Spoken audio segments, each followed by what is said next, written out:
नमस्कार विद्यार्थियों, आप सभी का बहुत बहुत स्वागत है।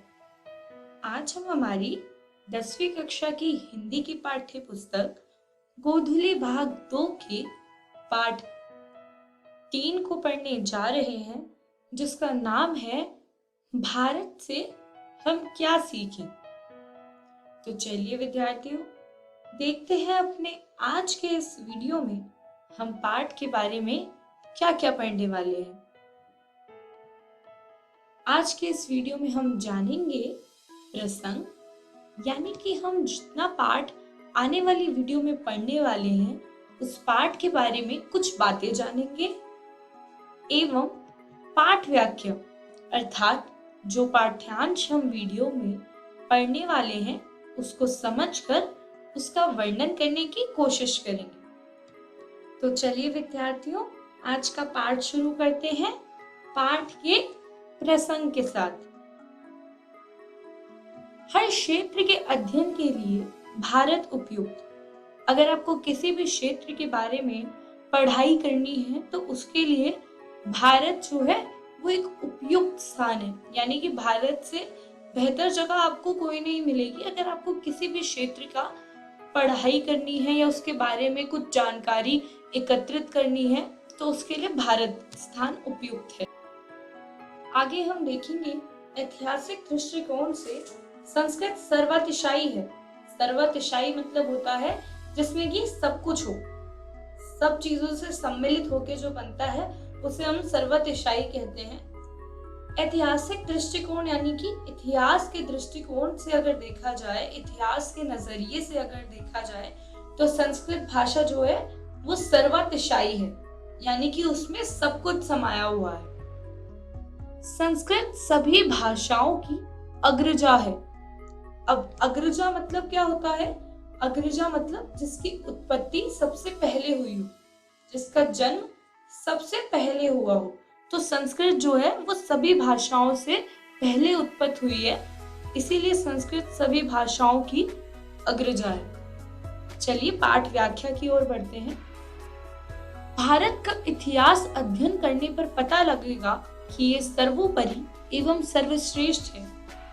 जब आप भारत के इतिहास के बारे में, जो पुरानी बातें हैं उनके बारे में पढ़ेंगे, जो भी गाथाएं हैं, वीर गाथाएं, जो भी युद्ध हुए थे, जो भी संस्कृति है, उनका जब आप अध्ययन करेंगे तो आपको पता लगेगा कि ये सबसे ऊपर और सबसे श्रेष्ठ है, यानी कि सबसे उच्च दर्जे का भारत का इतिहास है।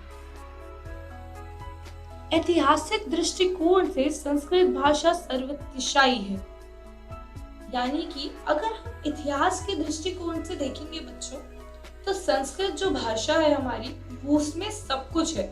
संस्कृत भाषा एक ऐसी भाषा है जो सभी चीजों से संपन्न है, अर्थात उसमें आपको कोई चीज ऐसी नहीं है कि जो संस्कृत भाषा में छूट गई हो या किसी और भाषा में आ गई हो और संस्कृत में ना हो। इसीलिए संस्कृत भाषा को हम सर्वतिशायी कहते हैं।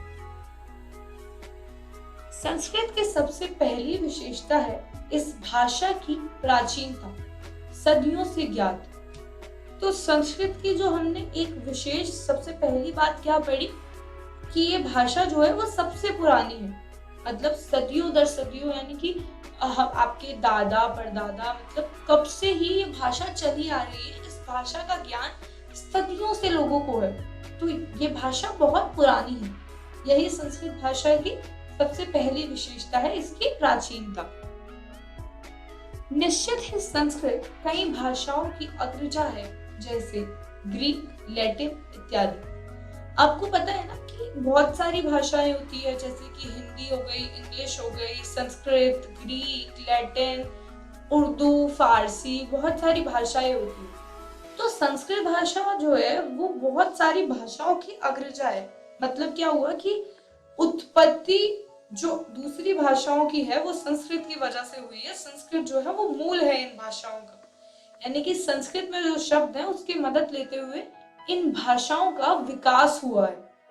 तो इनमें मुख्यतः जो भाषाएं आती है जिनकी संस्कृत जो है वो मूल है, वो है ग्रीक और लैटिन भाषा। ग्रीक और लैटिन भाषा का विकास हुआ है संस्कृत भाषा से। इसीलिए हम कहते हैं कि संस्कृत जो है वो सबसे पहले उत्पन्न हुई थी, सबसे मूल जो है वो संस्कृत है, उसके बाद बाकी की भाषाएं आई। एक भाषा बोलना एकात्मकता का परिचायक है। मतलब कि अगर आपके देश में, अगर या आप क्षेत्र से लगाइए या आप अपनी एक क्लास से भी लगा लीजिए, आप क्लास में मान लीजिए कि 30-40 बच्चे हैं, ठीक है, और आप सभी जो हैं वो एक ही भाषा बोलते हैं, हिंदी बोलते हैं या इंग्लिश बोलते हैं या अपनी कोई भी क्षेत्रीय भाषा भोजपुरी बोलते हैं, तो अगर आप सारे लोग एक ही भाषा बोल रहे हैं तो इसका मतलब हुआ कि आप सारे एक ही हैं। जो एकता का परिचय होता है वो होता है आपकी भाषा बोलने से। भाषा बोली ये बताती है कि आप जो है वो एक हैं। संस्कृत भाषा और उसका साहित्य 3000 से भी अधिक लंबे काल तक फैला हुआ है। काल मतलब होता है टाइम, समय। तो संस्कृत भाषा और उसका साहित्य जो है वो 3000 से भी अधिक सालों से चलता आ रहा है। यानी कि ये भाषा इतनी प्राचीन है। देखिए 3000 साल बहुत सारे होते हैं, मतलब कि आपके दादा परदादा, उनके दादा परदादा, सबको जो है वो संस्कृत का ज्ञान था, ठीक है। तो संस्कृत भाषा और उसका साहित्य जो है वो काफी समय से चलता आ रहा है, इसका मतलब ये हुआ। तो बहुत ही स्वाभाविक सी बात है कि संस्कृत भाषा का अग्रजा होना भी काफी स्वाभाविक है, क्योंकि इतने पहले से अगर कोई भाषा चलती आ रही है तो वो जो है मूल बन जाती है और फिर बाकी चीजों के विकास के लिए उसी का प्रयोग किया जाता है। तो बच्चों, अपनी आज की वीडियो में हमने क्या क्या सीखा है ये देख लेते हैं। संस्कृत भाषा अत्यधिक प्राचीन, यानी कि संस्कृत जो हमारी भाषा है वो अत्यधिक प्राचीन है, यानी कि बहुत ही पुरानी है।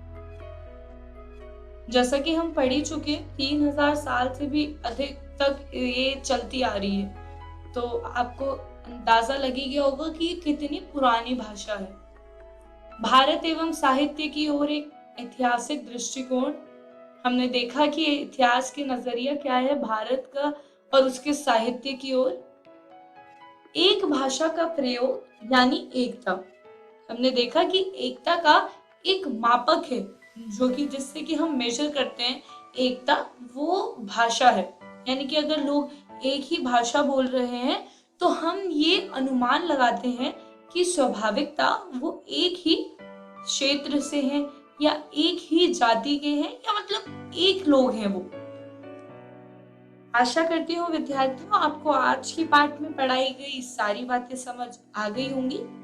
घर जाकर अपने पाठ को दोहराइएगा और अगली वीडियो के लिए शेष पाठ पढ़कर आए ताकि आपको आने वाले पाठ की भी व्याख्या अच्छे से समझ आ जाए।